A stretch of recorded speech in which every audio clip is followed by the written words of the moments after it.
Okay, good evening. Want to welcome everyone to our third installment of the LCAP version 2.0 DAC meeting. What we're going to do tonight, as we have previously, is we're going to record the meeting, which means that I have to stand at the podium, and anyone who's going to speak, we have to run one single microphone around. I can say that we are looking into buying a system that has more than one microphone to make it a little bit better down the road. So we're going to do that, and the focus of tonight's presentation is a budget review and process that the LCAP goes through in a review. And before we start that, we'd like to have our DAC committee introduce themselves.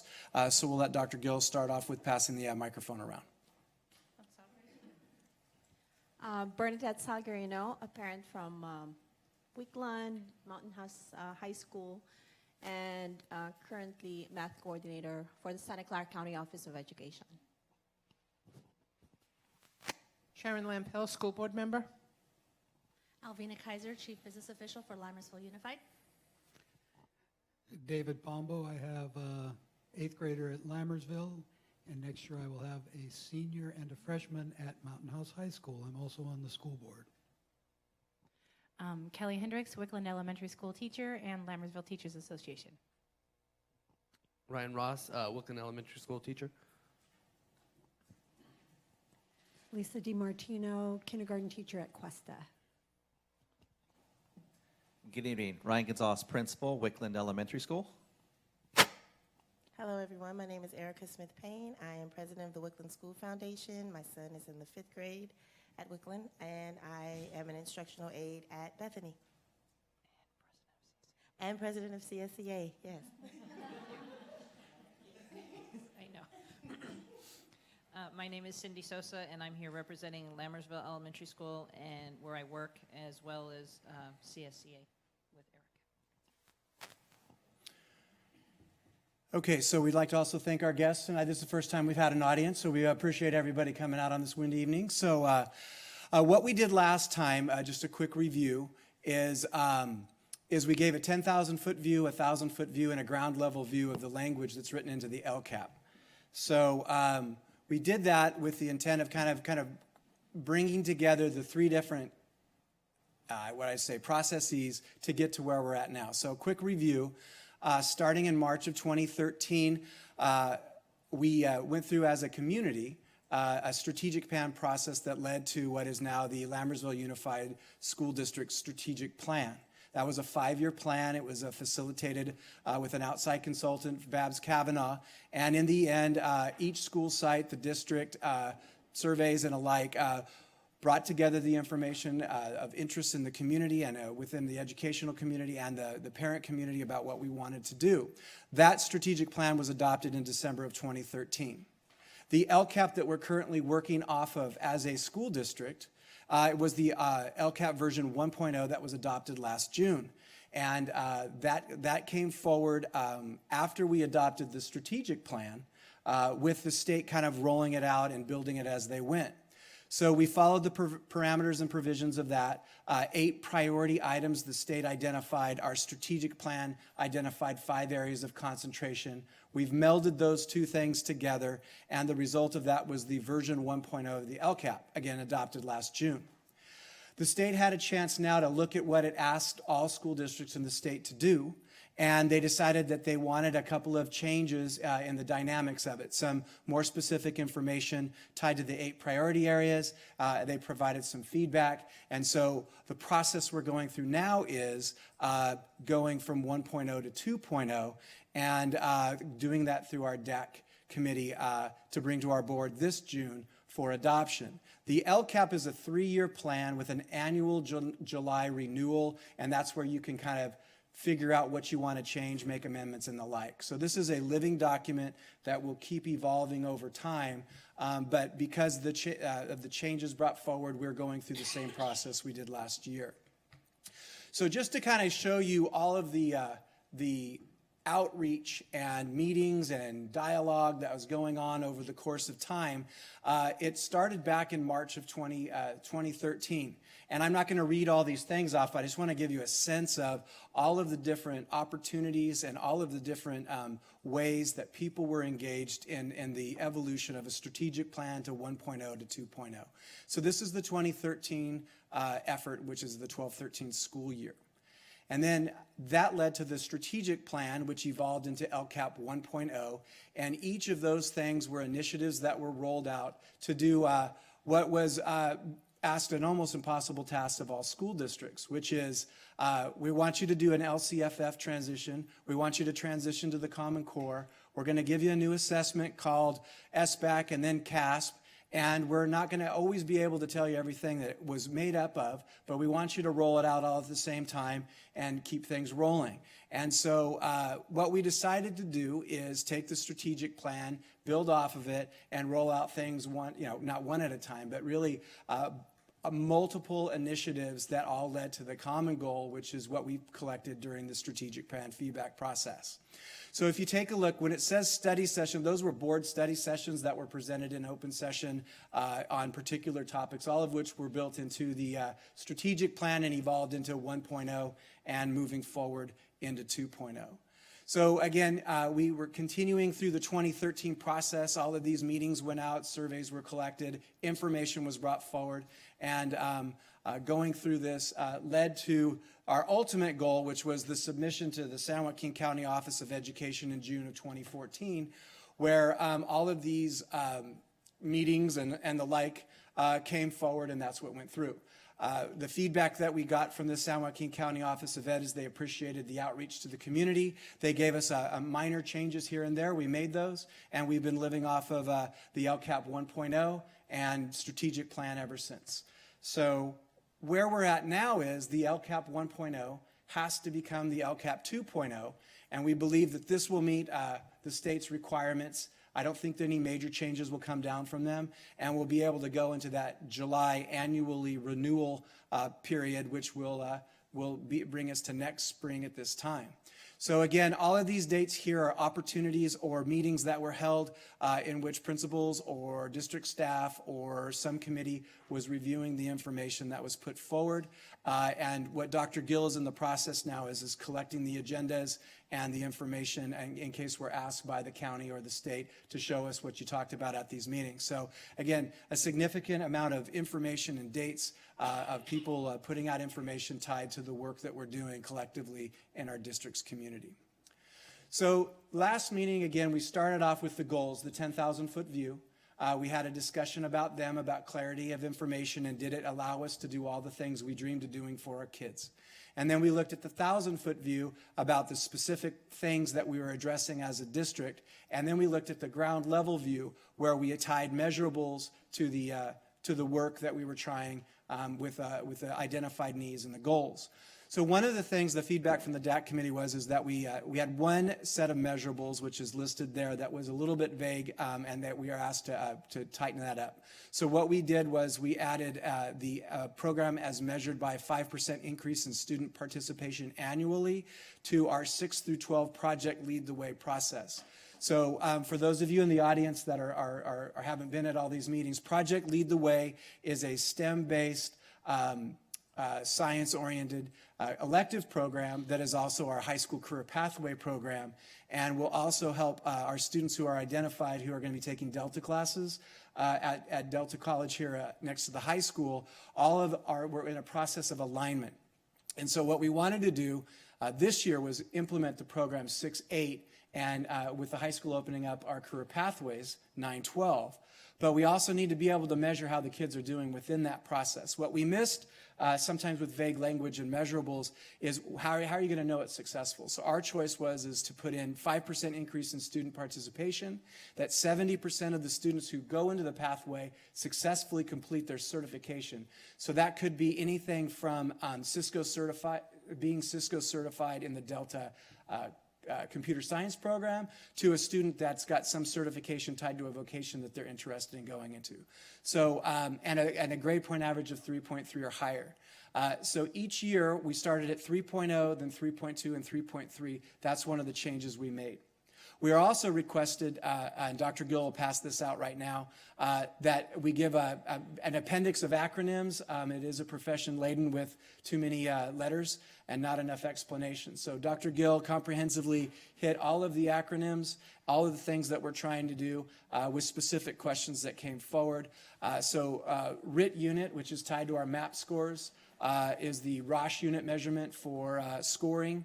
So there's a better explanation of that. We were also asked to better explain the English learner measurements of AMAO 1 and 2, which has to do with CELT scores and CST scores and student reclassification. And then we also clarified a little bit details around stakeholder, site, and district committee and organizations and who they are and what they represented. And then finally, there was a request for better explaining the walking and talking instruction, and really what that is a fun way of saying direct instruction and a systematic way of instituting direct instruction best practices in our classrooms, but doing it systematically at each school site through a process of starting with administration, site and district administration, walking classrooms, talking about instruction, and then beginning those dialogues at the school site. So we clarified that.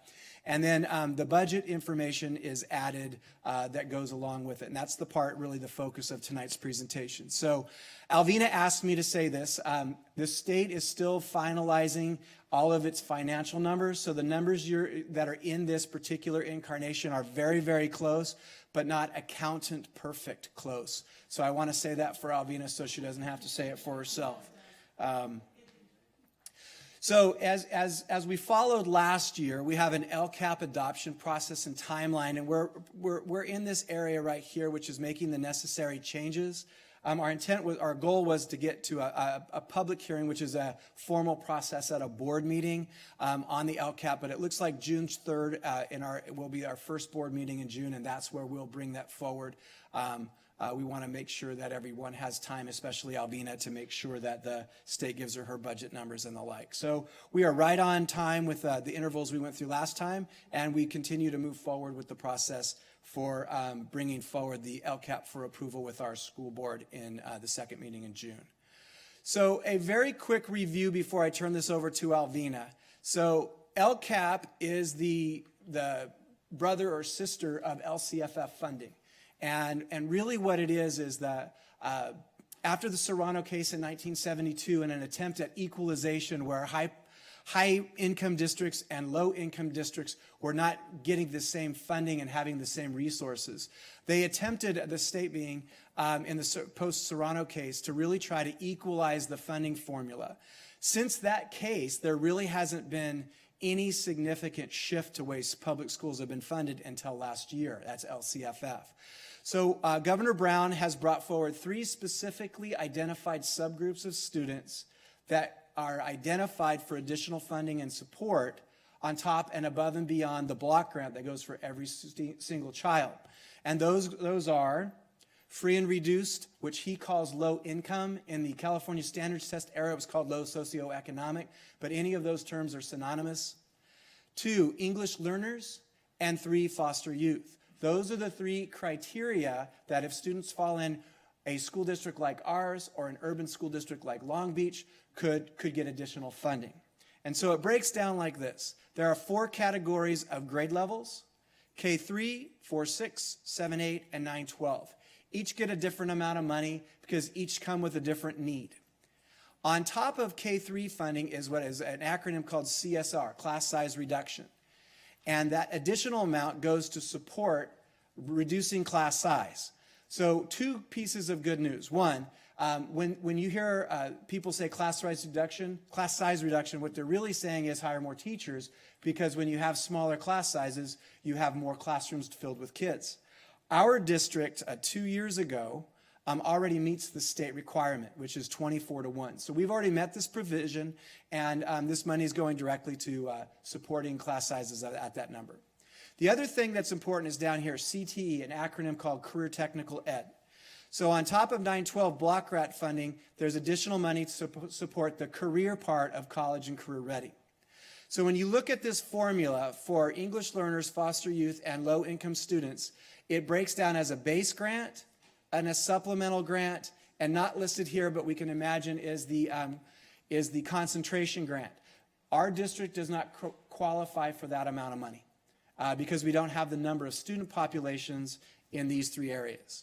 So the supplemental grant, this additional amount of money, is because of the students we have that fall in this category, and this category, and that category. Low income, English learners, and foster youth. So all the money we get in LCFF falls into this page, and you get a base grant for all kids, CSR and CTE support, and supplemental grant, which is basically the representation of the student populations in those three areas. In certain districts, typically large urban districts or high poverty districts, if you have a student population that exceeds 55% of your total, then for every kid above and beyond 55%, you get additional money. We don't qualify for that. We're not even anywhere close to having 55% in any of those three areas. So that's a quick explanation of LCFF and how the governor changed the funding formula, and how the LCAP is intended to give a broad overview of the plan in the district that was to spread out and be annually reviewed over a 3-year period. And then they've asked for a particular set of functions to get to an approval process. So with that said, I'm going to turn this over to our CBO, who will explain a little bit of how the budget review process works, and then how she has to meet the expectations of the county. And with that, I'll turn it over to her. Okay, this is now my world. The LCAP, obviously, the LCAP plan includes all of the actions and services that have been identified both last year for the current year, and then as we identified our actions and services to provide in the future. Most of the LCAP plan will include the teachers' salaries that are considered highly qualified teachers, and also instructional assistants. I kind of made this chart. It's pieces of what we've already included in the LCAP plan. It's not obviously everything inclusive, otherwise it would be one page versus it's probably over 30, I suppose. And then we also included professional development. One of the examples that I included there was Project Lead the Way. And we have a primary materials subgroup that meets, that we have tried to identify some of the materials that are being used in the classroom. They're obviously, the Common Core units are being developed, and so some of those costs are also included in our LCAP plan.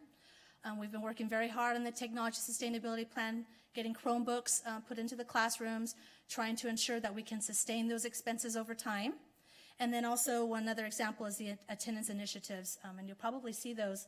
If you go through the draft plan, you'll see these expenses in the LCAP plan. This is one of the goals that we've identified, and you would find this, I think it's one of the first ones in the 2015-16 school year. And I definitely wanted to point out, these are preliminary estimates. Thank you, Dr. Nicholas, for stating that $12.4 million also is inclusive of teacher salaries, as we spend anywhere between 80 to 85% on teacher salaries. And then we also have a lot of the initiatives that are included on there. And I will provide you a sample of what I need to go through when the auditors make their visit, May or June. Let's see. And then, well, let me go back to this one. This is the pupils that are served in all grades. And then the second piece is the supplementary grant that is provided to give the services that are listed on there as well. Alvina, why don't you explain to them how teacher salaries break down, what all the pieces that go into a teacher's salary? Well, of course, we have I'm sorry, thank you. We have their salary, that's right, thank you for reminding me. The funding source. Do you see the funding source in the top right-hand corner? There's a 1000-5999. Those are object codes that I use in the business office. So the object 1000 represents teacher salaries, 2000s would be classified salaries, 3000s are benefits, and then 4s are materials, and then 5s can be inclusive of contracts, postage costs, consultants, conferences, the professional development. All of those are included in that funding source So that price will be inclusive of everything on there. So when the auditors come out, I would need to make sure that they, and I have those handouts there. Thank you. The top one. Thank you. Thank you. The auditors will take our LCAP plan and they're going to review all of our 2014-15 expenditures, and they're going to make sure that when they see an item on that LCAP plan, they want to ensure that we spent money on those activities.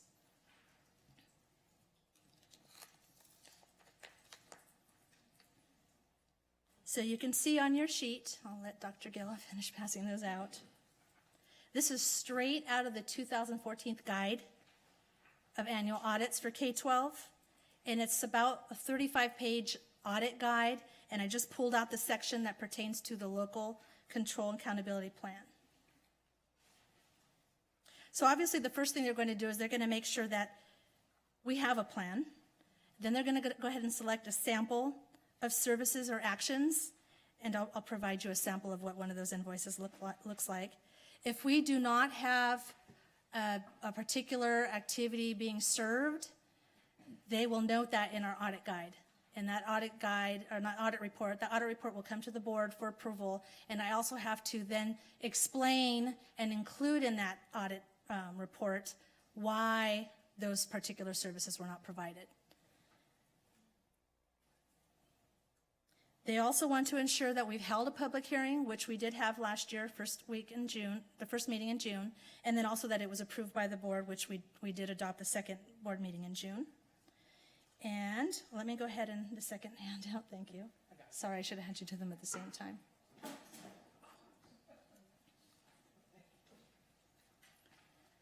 So when the auditors come in, they're going to highlight some items on the LCAP plan, and they're going to say to me, I need to see the evidence that you provided this service, this action. So included in your packet is a copy of a warrant that was issued, and the backside of that warrant is the invoice for the Blended Schools Network professional development that we provided to the teacher. The second handout is a timesheet. They also will go through payroll. If there are particular activities that we state that we're having, they want to ensure that we did provide RCD training and unit design. So I picked a perfect example because it includes both and the PLC meeting. Yes, I circled the 1107. If you remember when I discussed the funding source, I mentioned the 1,000s were considered teacher salaries. This is a teacher getting paid hourly. If we happen to have a teacher assistant, it would have a 2,000 object. And of course, once these timesheets are entered, the system will automatically calculate benefits. Thank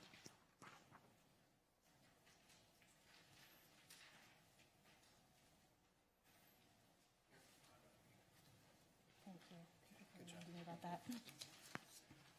Okay, so essentially what the LCAP is intended to do, kind of as a concluding thought here, is the state and federal government for a long period of time had established the standards and what the test is, but they weren't really monitoring how the work that districts were doing or school sites were doing, if they were actually doing it. So you have, billions of dollars rolling out over year after year after year, and in the old system, there was no really strong way to capture the effective use of those funds. So what happened was in the previous model, CST era, is they had things called SIPSA, School Plan for Student Achievement, LEA plans, and those were intended to do that. But what happened is it never had any oversight in the way that they're asking the LCAP to be done, because there was a disconnect between the funds, the programs the fund paid for, and accountability and measurement. So what, from my perspective, is really positive about the LCAP process is at the end, the CBOs at all school districts are being asked, you said you were going to do this, can you demonstrate that you did it? So that's for the auditing side of money. On the other side, There is the measurables that we put into the LCAP that you reviewed that we called the ground level view, which is, okay, so how are our kids doing? What is their grade point average in this particular program? Is there a 5% annual increase?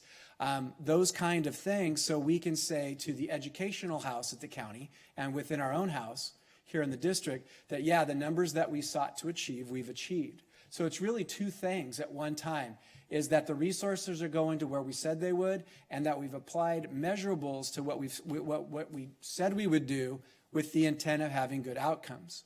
And then back to the annual review. So let's say we have something roll out and the numbers come back and they're terrible or they're not sufficient. Then we would have to have a conversation and say, okay, why is that? Is that a training issue, an implementation issue, or is this program or this initiative just not for our kids? And then at the end of that year, we can annually renew it or choose not to. So the LCAP is really the missing piece of what the old system didn't have, which is the tie of money for kids and measures that said that you did what you said you would and that it worked for kids. So with that, specific to Alvina's presentation, again, if you go back to, this piece with the grade levels, the base grant, and the supplemental grant, and its translation into the base grant, the supplemental grant, that gives you a general explanation of the form. And state is very excited about the form, the template. And so we have matched their desires on that. And so you should be able to understand that as the DAC committee reviews this, and it should make sense as you move through. So with that, are there any questions about the budget or the budget review process at this time? I just want to add something. Yeah, we do.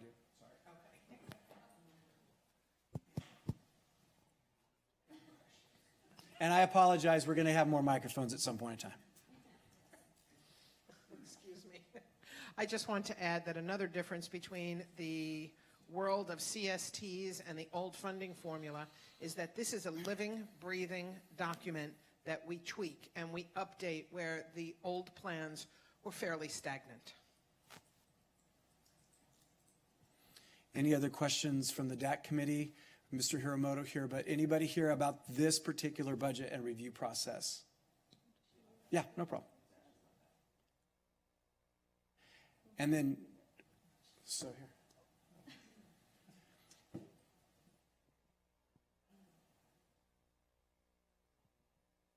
This is Alvina. I love the example you gave because it goes to teacher training and that it shows that we sent the teachers to get trained to do the curriculum development. Is there accountability for those teachers who went there to be continuing to do the curriculum development? So let me see if I... Go ahead. Because it's my understanding, and correct me if I'm wrong, that some of the teachers that went to the training are feeling overwhelmed, have dropped out of the curriculum development, and now the teachers that didn't go to training are now being asked to do that. So where's the accountability? So I would say that the information you put forward is partially accurate and partially inaccurate. The accurate part is we had a group of people who came forward at the beginning and they were trained. Over time, curriculum design in this model isn't for everybody, and some people opted out. At the middle of the year, we went forward and talked to each of the grade level teams and asked them, do you want to continue in this model? Are there any things you're stressed out about? What can we do to help you? Is there anything we can do? Some people asked for adjustments, and that was given to them.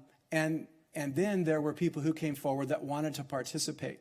Training is going to be provided to them, and through the folks the consulting group that we worked with, which is Leadership and Learning Center.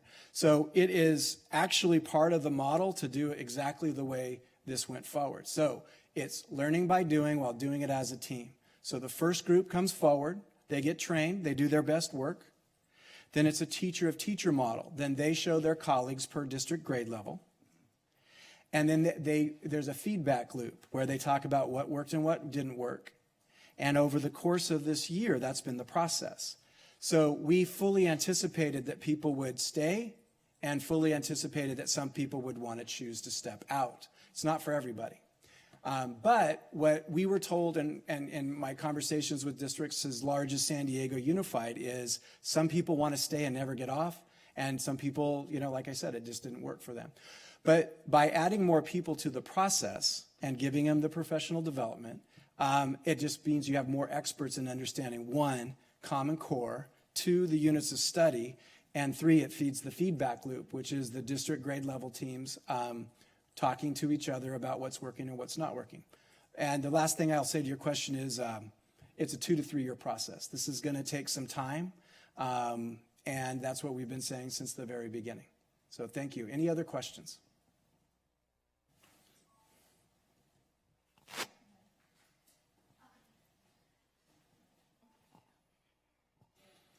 So I am with Bethany School Site Council, and I was just curious, what information should we expect to actually see and be part of the approval process going forward? I know there was discussion during our last School Site Council meeting that either our participation would diminish or the information that would be given to us would diminish.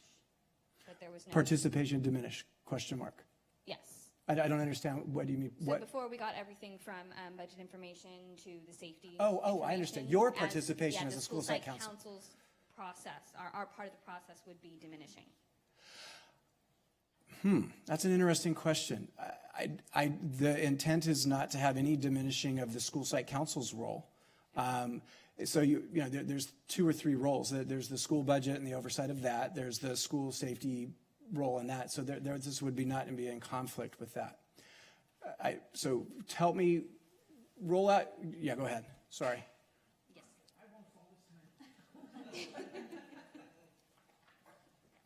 I think what Lynette may have heard about was that we now have fewer categoricals for the site councils to oversee, where in the past they didn't have oversight over the principal's discretionary budget. It was all of the categoricals, and we had hundreds of them, and that was the work of the site council and the SIPSAs. So now there are fewer budgets to approve, but it's all in one big budget. So technically, it's not really reducing what the site council is going to be doing. It's just fewer actions on one larger budget. Did that help? Yeah, we were, sorry. Sorry about the microphone And thing. she's with me. Okay. We're partners in My crime. understanding- Maybe you have a different understanding. My understanding was that our role will be more advisory from now on in this new process. So it's a good question. Okay, so to Sharon's part of it, it's before they gave you money and told you how to spend it, and you got to approve something that was in a very small box. Governor Brown said, we're going to blow up all those small boxes, and we're going to give you one lump sum, LCFF, and then a district can choose where it wants to put its priority and its money. So that part is the change in LCFF. At the school site, it would be, as Sharon said, it would be, you still would have the same oversight, but you don't have like gate money and Title III money and all these little amounts, because in the old system, every one of those piles of money came with a set of strings attached, and you really were limited. I mean, you were given authority over a limited set of choices. So Governor Brown's theory of this is people have more choices because we threw away all the boxes and the strings, and you get to pick within the parameters of the rules. Does that better answer your question? I'm sorry to understand it. We had a meeting before, and that was part of it. We were supposed to suggest where we wanted money to go to, and I know we kept saying art, music, language, and these things that were important to us.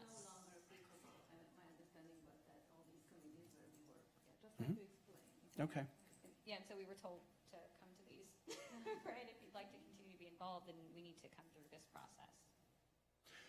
This process, the LCAP DAC Yeah. process? Yeah. Well, I guess I'll go back to all of those different dates.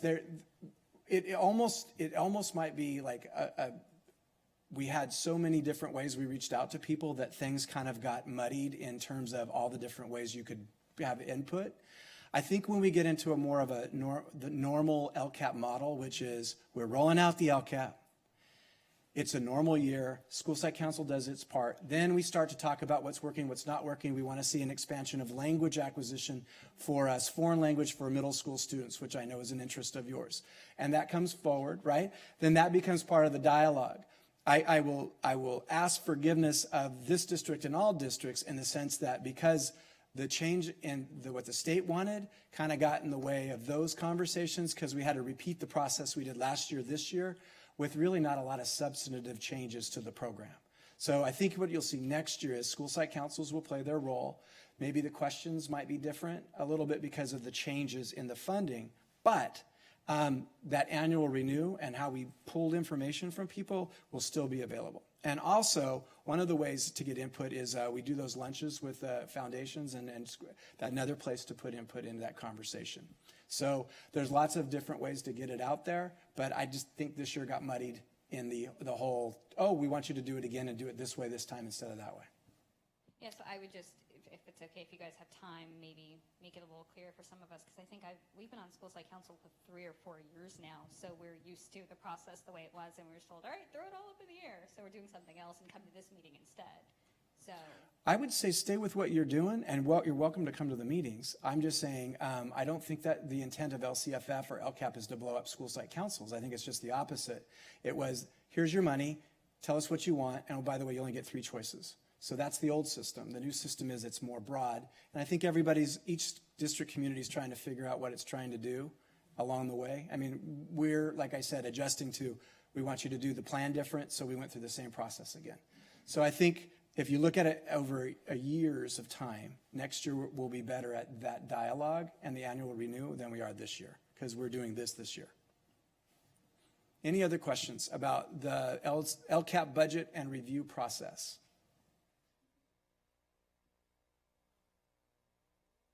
All right, I know money's fun to talk about on one level, but let's face it, we were talking about a template and money in a template. So what we're looking for now is we have made all the adjustments. The LCAP 2.0 is on the website.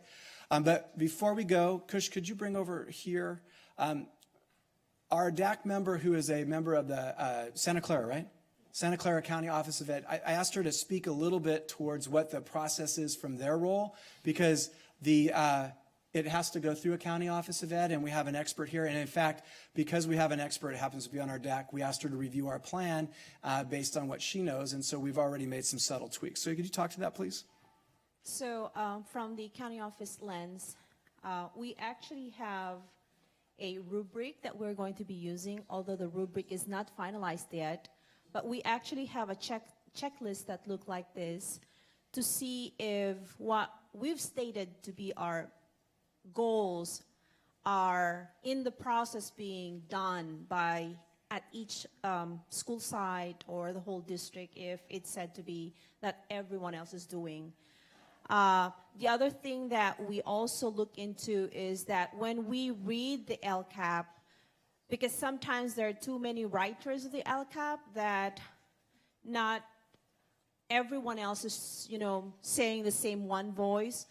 I'm seeing that our LCAP actually has that collaboration between the ed services and the business services as well, as shown by the example here a while ago. Although there are some few tweaks that are needed to indicate that this is what we're doing and this has been done as far as dates and timelines are concerned. And budget-wise, we're going to be looking at the fund, resource, object. And that every goal and every sub-goal has to have the attached $sign in it, because we are going to be spending something to those measurable goals that we've set. And metrics also have to be clear and concise, and it's measurable as what we said. And the annual updates also has to speak about our increase of progress. What have we done? Or if we are not there yet, what are we doing to get there? So I think those are some of the few, and I know I've given a lot of comments and a lot more in addition to that, but we are really doing fine. I mean, this is a very strong LCAP, and I'm so happy to see that there are so many dates in those 2 slides that you've shown. I hope that those dates and that exact timeline is going to be in the annual update, the engagement and the update, because that's what we would want to see. I know that we lump a lot of those states, but hopefully we can lump and categorize them as far as how we've done it. Is it on parent engagement? Is it meeting with student? Is it meeting with our EL and foster youth and so on and so forth, our subgroups? Because those are the red flag, not the red, those are check marks that we're seeing we are involving all parts of, all stakeholders to be involved in this LCAP process. And the other huge part as well is this. We have to mention in our input that students at each school site are given the voice in the LCAP.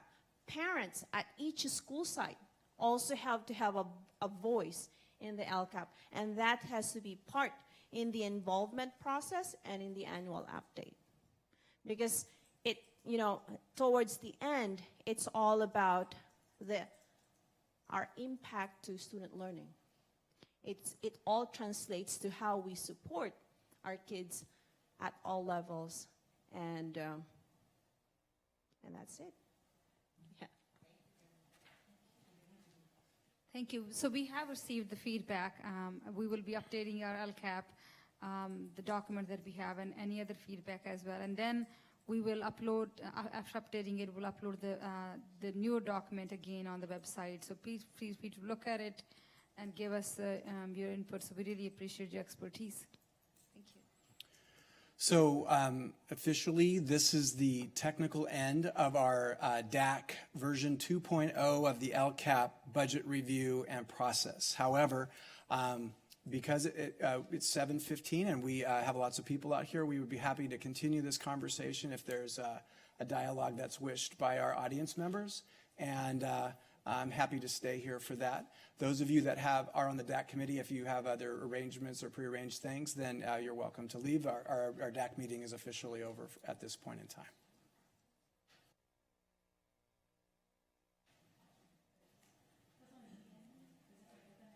So why don't we take about a 3-minute break? Anybody wants to go or use the restroom? Thank you.